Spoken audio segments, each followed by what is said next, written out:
સુરત જિલ્લા માટે હવામાન વિભાગે મોટી ચેતવણી જાહેર કરી છે. આઈએમડી અમદાવાદ દ્વારા સવારે 7 વાગે જાહેર કરાયેલા નાવકાસ્ટ મુજબ આગામી 3 કલાક સુરત માટે અત્યંત મહત્વના રહેવાના છે. હવામાન વિભાગે જિલ્લામાં ભારે વરસાદ, તીવ્ર ગાજવીજ અને વીજળી પડવાની સંભાવના વ્યક્ત કરી છે. આગાહી મુજબ સુરત જિલ્લાના અનેક વિસ્તારોમાં ભારે વરસાદ વરસી શકે છે.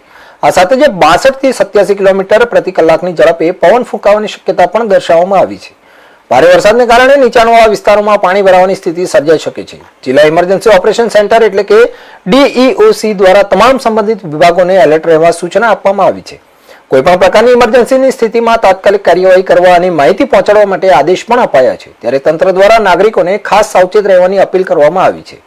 વૃક્ષો, હોર્ડિંગ્સ અને નબળા માળખાની નજીક ન જવા તેમજ ગાજવીજ દરમિયાન ખુલ્લી જગ્યાએ ઊભા ન રહેવા સૂચના આપવામાં આવી છે. આ વીજળી પડવાના જોખમને ધ્યાનમાં રાખીને જરૂરી તકેદારી રાખવા પણ અનુરોધ કરવામાં આવ્યો છે.